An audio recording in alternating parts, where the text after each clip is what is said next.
Boa noite a todos. Aguardar um pouquinho aos irmãos que estão chegando. Boa noite, Sbaida. Eu me chamo Nacleides, para quem não me conhece. Sou trabalhadora voluntária da Casa de Francisco e estou aqui para comentar um trecho do Evangelho segundo o Espiritismo. O texto que eu escolhi para comentar hoje à noite, ele está no capítulo 11, Amar o Próximo como a Si Mesmo, e eu escolhi os itens 14 e 15, que é onde fala caridade para com os criminosos e deve-se expor a vida por um malfeitor. Meus irmãos, foi muito interessante. Quando eu soube que eu ia comentar o Evangelho nessa semana, eu sempre gosto de ir pela minha intuição. E eu peguei a revista espírita, que eu tinha pego lá do meu acervo, e comecei a folhear. E eu achei muito interessante. Foi assim que eu escolhi esse tema, quando eu abri a revista e me deparo com a mensagem caridade para com os criminosos. E então eu fiquei me perguntando, essa revista é de 1862. Essa mensagem, né, já estava aqui nessa revista. O Evangelho, ele foi lançado em 1864. Aí eu fui ler a revista espírita, né? E lá eu descobri o seguinte, que primeiro essa mensagem foi publicada na revista espírita. E Kardec naquele tempo, ele fazia o trabalho de evocação dos espíritos, ou seja, o trabalho, as comunicações não aconteciam de forma espontânea. Normalmente elas eram provocadas, né? Então, nessa noite, em uma das noites, o Kardec faz a seguinte pergunta, que foi trazida, né, pelo espírito Lamennais, através do médium chamado Didier, né, de uma evocação na seguinte pergunta: um homem está em perigo de morte. Para o salvar, é preciso arriscar a vida. Sabe-se, porém, que aquele é um malfeitor e que, se for salvo, poderá cometer novos crimes. Apesar disso, devemos arriscar-nos para salvar? Gente, aí o médium, né, o Didier, aliás, o espírito através do médium Didier, né, que foi o espírito Lamennais, ele diz o seguinte: essa é uma questão muito grave e eu vou responder de acordo com o meu adiantamento moral.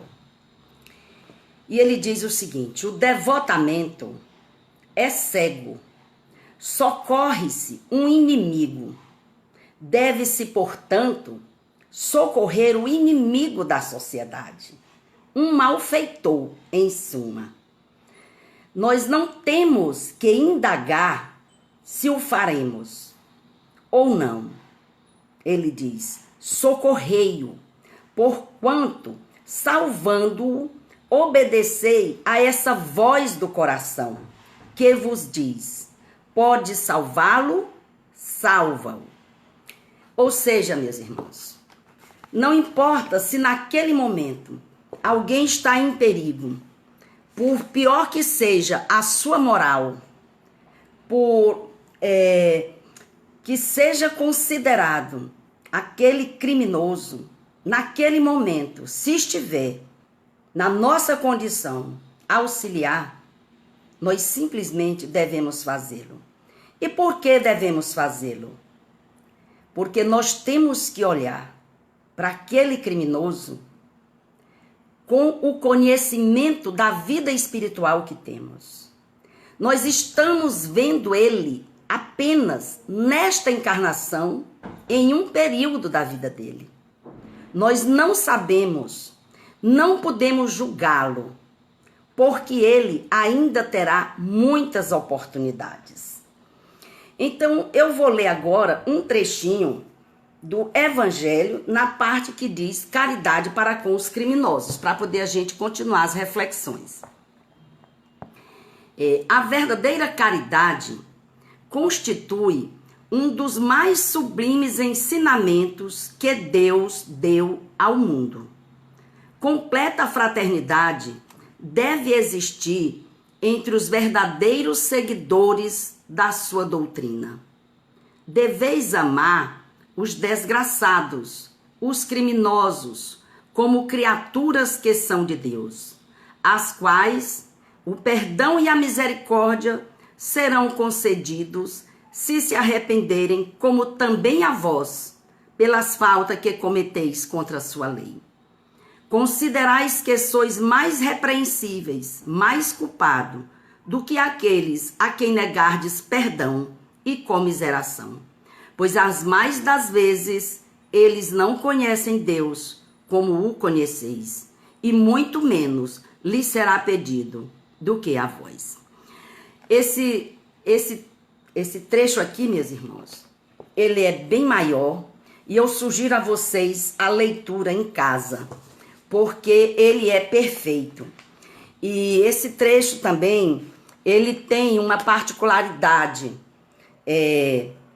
Quando o Kardec recebeu essa mensagem do Lamennais, que eu falei, né, sobre a pergunta do criminoso, né, se a gente deve socorrer, em seguida, ele percebe que 3 dias antes veio uma mensagem por Isabel de France, uma médium, através de uma médium em Havre, né, em 1862, né, foi no mesmo ano, 3 dias depois dessa mensagem.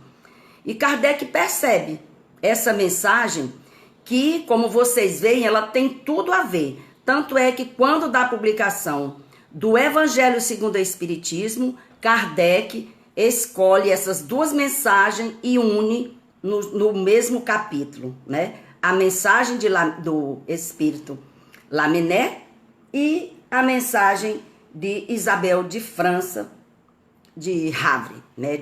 Da médium que veio, que é de Havre. Então, meus irmãos, a verdadeira caridade é um dos mais sublimes ensinos dado por Deus ao mundo. O Livro dos Espíritos, na questão 886, ele faz a seguinte pergunta. Kardec perguntou: qual é o verdadeiro sentido da palavra caridade? Como entendia Jesus? E aí a resposta: benevolência para com todos, indulgência para com as imperfeições alheias e perdão das ofensas. Ou seja, Jesus aí não dá nenhuma exceção à regra. Ele diz benevolência para com todos.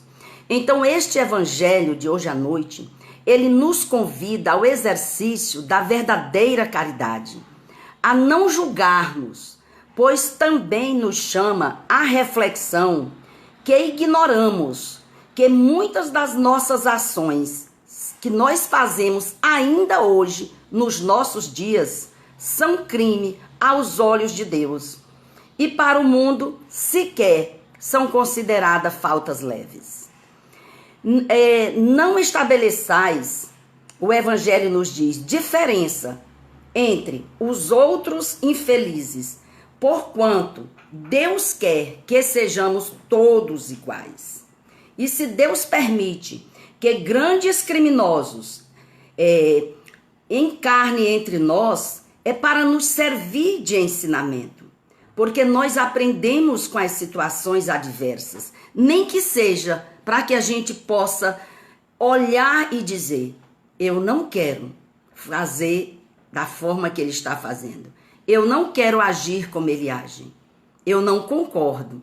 Mas então não devemos julgar, devemos olhar com aquele olhar de observador e de aprendiz. E principalmente nos lembrarmos que somos espíritos imortais, assim como aquele que está em erro, assim como aquele que nós consideramos o grande criminoso. Ele também, um dia também, ele será uma pessoa boa, pela lei do progresso. E outra coisa muito importante que nós não devemos nos esquecer em nenhum momento. Tem um trecho de uma musiquinha que eu gostaria de lembrar a todos vocês, porque desde que eu escutei a primeira vez, para mim, ela ficou como um mantra para mim, que diz o seguinte: perdoe sempre outra vez, onde a voz do crime ecoe, por alguém fazer o que você já fez e ser ainda o que você já foi. Ou seja, meus irmãos, nós não sabemos, não temos a clareza do que já fizemos, de como nos comportamos. Então, quem somos nós para ficarmos julgando, né, as pessoas?